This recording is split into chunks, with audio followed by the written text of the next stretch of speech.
Man, it is good to have you here, and it's good to have you here with my neighbors because we all watch you, and we really, what personally as your brother, I appreciate you showing your emotions Yeah. to the world. I think that's really important. We are taught as black men to just don't cry, be strong, but I appreciate you showing what you're passionate about. I also appreciate you putting your words to paper and telling your story. I don't think we do that enough. That's true. I grew up very similar. We had Miss Jenny Ruth, who had the Kool-Aid Pops. When you're talking, I'm like, what? And I went to 4-H and all the other camps, and we went to Busch Gardens on Eastern North Carolina sides in Kingston, Maine. So I know exactly what you're talking about. I didn't know we grew up so similarly. That's dope. Real quick, my wife is here with me. I'm dragging her around with me today, so thank you, Zoe. Thanks for being here. We watch you take on this state of the world right now, and as a commentator, or just being able to analyze what's truly happening. It has to be an outlet to put your words to paper in these books. Tell us a little more about the intentionality behind that. I mean, that's a really good question. I mean, I think for a lot of things that I do in life, I try to make sure that I have some element of joy that's involved in it. My first book, My Vanishing Country, was a combination of joy, just excitement about the opportunity. It was also fear, because one of the things that you have to realize is that if you're going to write a book that has an element of truth, you have to give them the whole truth. Nobody wants your version of it. Nobody wants you to look good. People just want to see not only you fall, but you get up. And then I had to have a element of discipline, because there was a young man named Barack Obama whose first book was coming out in the fall, and nobody knew exactly when. And so they gave me 4 months to complete my book, which means that every day I sat down for 15 minutes. Every single day. Now, some days I wrote nothing, and some days that 15 minutes was an hour or 2 hours. But every single day, I carved out 15 minutes. Does that mean I'm writing? Not necessarily. Sometimes I spend a lot of time in a car, but sometimes I use voice notes or dictate or some other things, send emails to myself. But every day for 15 minutes, I was spending time in my head, and that discipline is necessary when you're writing your thoughts. And then, I mean, it's an import, because my father wrote The River of No Return, which is a great book. It's the story of a SNCC militant. And I've been trying, that book came out in 72, 73. I've been trying to get him to write more. And I tell anybody under the sound of my voice, all of you all, really, I mean, just go to, I guess y'all got Walgreens and CVS's down here. Yeah. I mean, when you get above a certain point, they're like, what is that? They got Dwayne Reed's or whatever.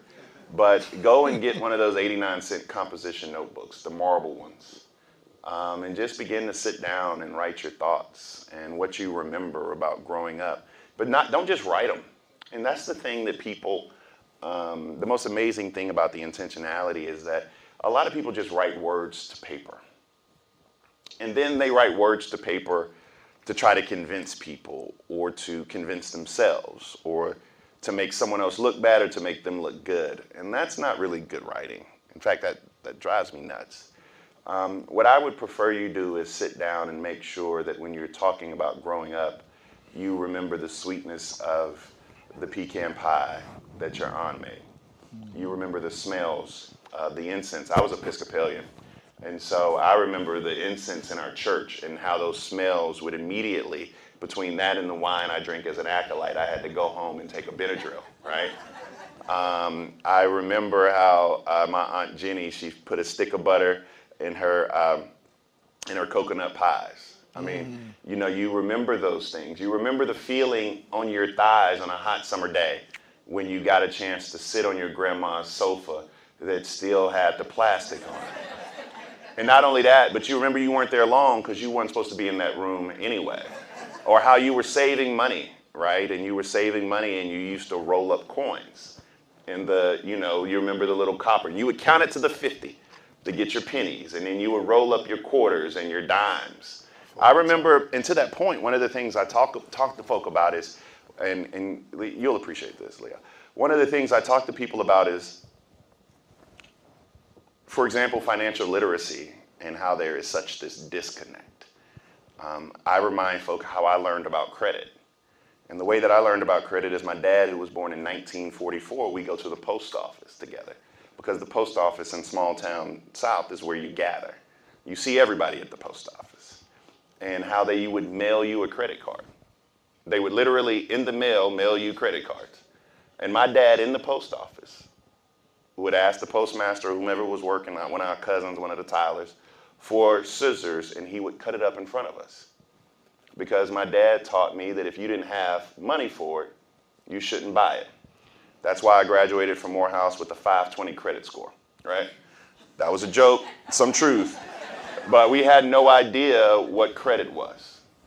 We had no idea that level of financial literacy. While some of my friends in law school, their parents got them credit cards that were $300 a month, and they would pay it off every month, and they had 800 credit scores.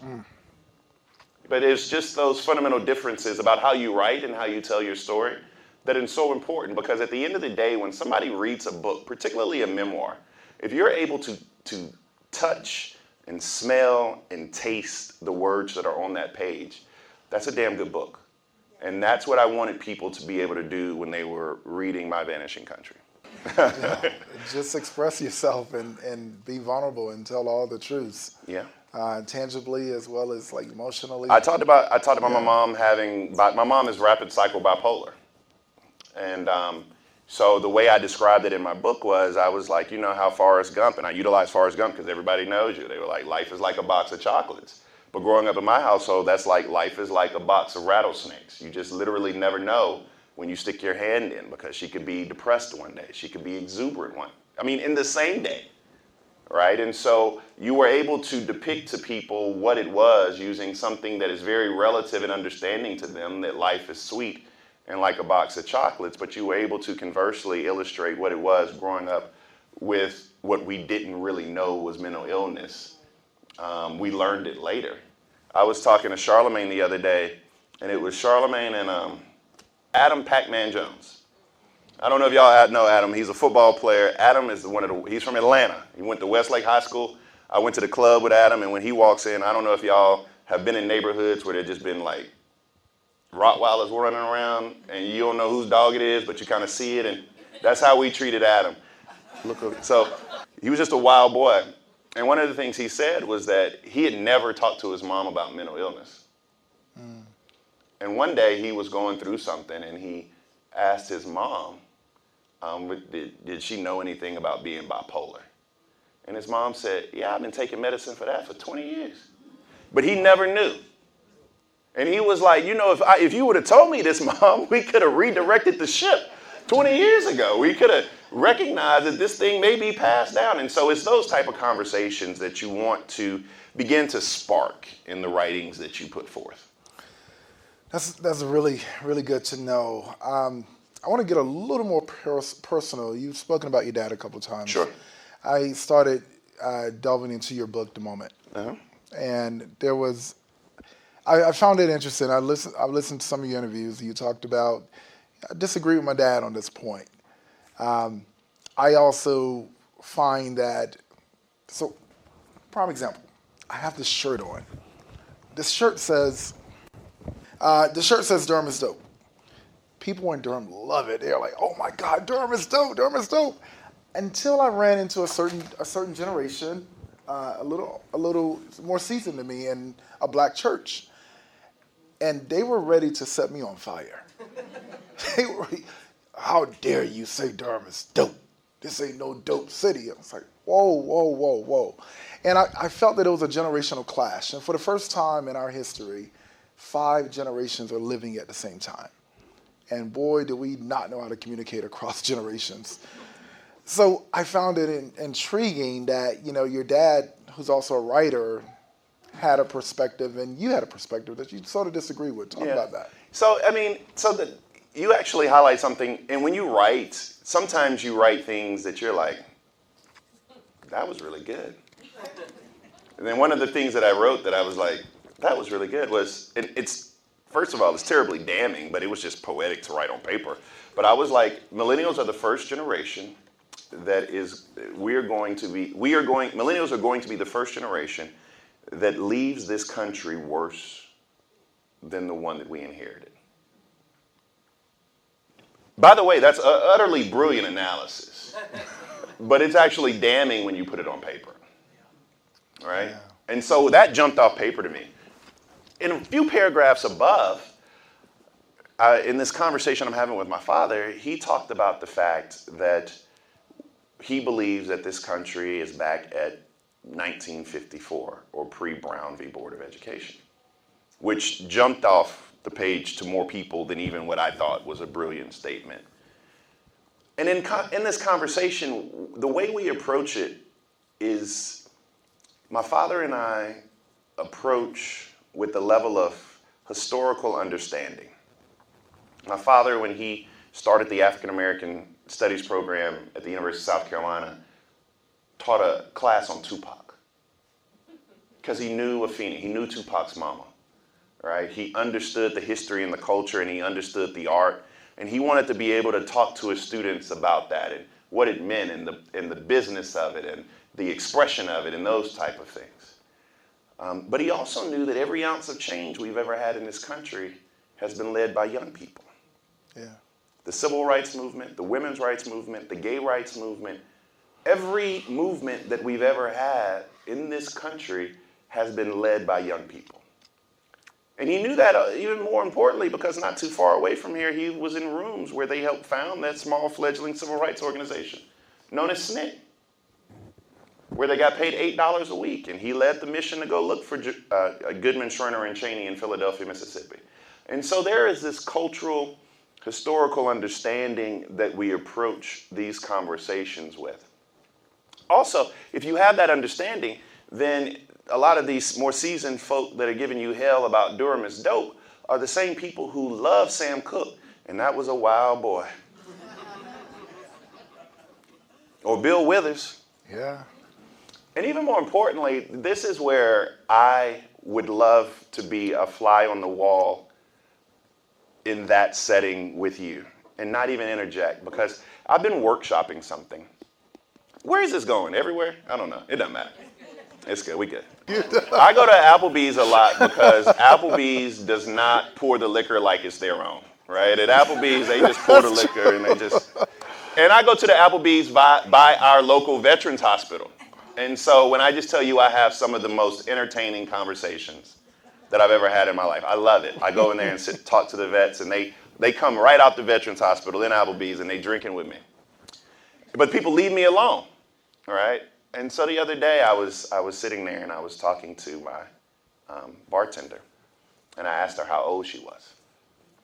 And she told me she was born in 2000 and. Oh. And I said, and there's more? I was like, man, if you were born in 2000, you lived through 9/11, a housing crisis, a financial crisis, the election of the first black president, the creation of the Tea Party, the re-election of the first black president, Parkland, Fort Hood, Mother Emanuel. You've lived through the election of Donald Trump. You lived through the precipice of World War III. You've lived through what's going on in Israel and Gaza. You've lived through COVID. I mean, you've done all of this under the auspices of social media and these pressures which many times we can't even comprehend, and you're still here. Wow. And so the most amazing thing about those generational conversations is it began to have me play with this word that I love now, which is grace. Because grace is such a fascinating word, because grace is the only thing that we don't give enough of to others or ourselves. And I was like, just imagine if you gave this young person who was born in 2000 a little bit more grace. Or imagine if you gave yourself that much more grace. I began to just have a little comprehension on the ingredient we have to have in these intergenerational conversations. Because Generation Z is going to change the world. Yeah. It's the same way we did, and the same way the generations before us did, and that generation. I mean, that is the thing that this country does get right. that every generation does try to work it out. Millennials, we have a little bit more time before we're the only one that doesn't quite check that box. Yeah. Wow.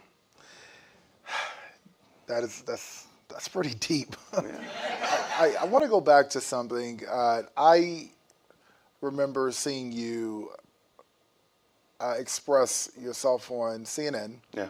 during the George Floyd crisis. We all shared that moment. I remember being so angry I couldn't even materialize words. Yeah. And then not, necessarily, watching someone get murdered, but we are having more tragedies that we're witnessing in different forms and fashions. I mean, I Google Henrietta Mason, but go ahead. Can't talk You know, about it too much. But even politically, like what through your purview are we experiencing right now?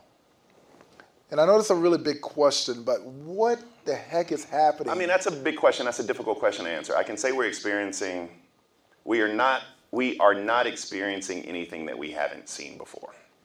Mm-hmm. Okay? So we live in a height of sensationalism. And for me to tell you that with somebody who has anxiety like I do, that should give you some level of comfort. Like, we're just not going through that. The problem that I have, however, is that this country finds itself oftentimes in a loop. Let me also tell you that I've diagnosed what our greatest ill is in this country. I didn't say I know how to fix it, but I've diagnosed it. We have an empathy deficit. Okay, period.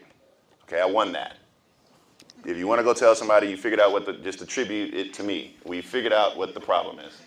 We have an empathy deficit. I don't know how to fix it, right? One of the best examples I can give you is a young lady who I know extremely well. Her name is Nancy Mace, and she's running for governor of South Carolina.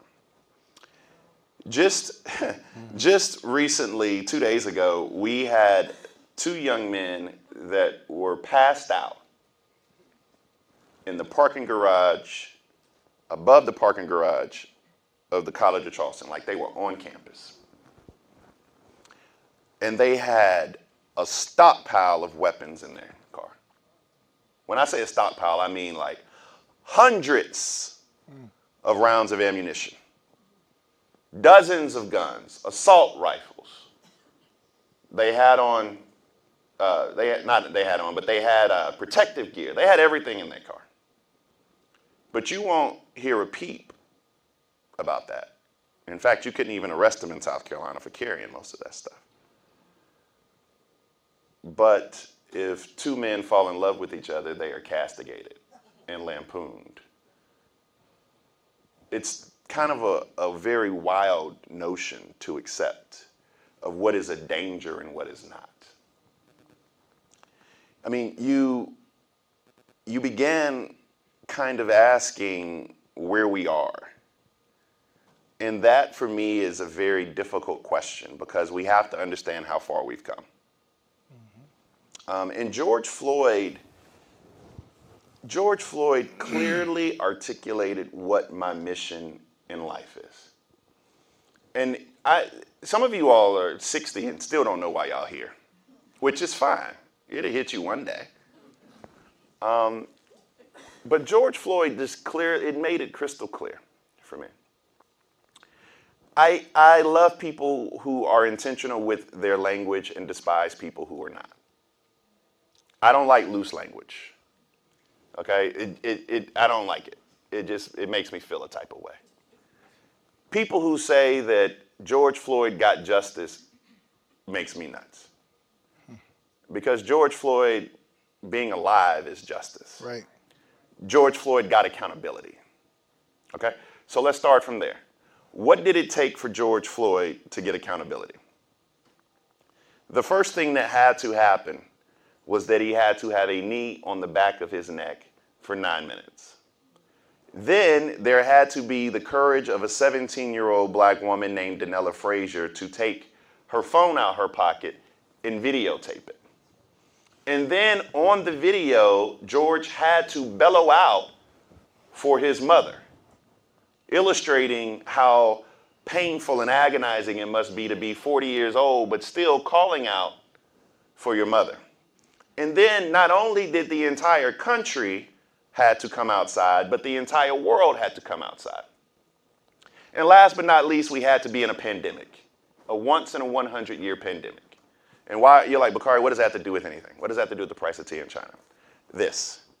Because we were in a pandemic, you were at home and you had to watch this video over and over and over and over and over and over again. If we were not in the middle of a pandemic, you would be about your daily lives. And yes, it would be a story, and yes, it would be a big story, but the next story would be right there, and the next story would be right there, and you'd be surprised how many people didn't see it. But because you were home during a pandemic, so all those things had to happen just for George Floyd not to get justice, but for him to get accountability. And so it goes back to see, like, what is my purpose for being here? It's to drive down the price of change for black folk in this country. Because every ounce of change that we've ever attained has been because of black blood that flowed through the streets. And so when people want to push back on that sentiment, then I have to explain it, which means that we don't get the 64-65 Voting Rights Act unless you have the Edmund Pettus Bridge. Right. And why was the Edmund Pettus Bridge so important? It's because it was the first time that most of people, not just white folk, but people outside of the South were able to see what was happening with black folk being bitten by dogs, water hose, and being bludgeoned by batons. You don't get the Fair Housing Act of 1968 unless Dr. King is literally assassinated. We don't have a conversation about criminal justice reform unless George Floyd dies. We don't take the Confederate flag down in South Carolina unless 9 people are killed in a church. So what I'm saying is that the price of change is too high. And so I felt like after watching George Floyd, I was like, I figured out why I'm here. I don't know how to achieve this, but thank you for pointing out why I'm here, which is that my job in this world is to drive down that cost.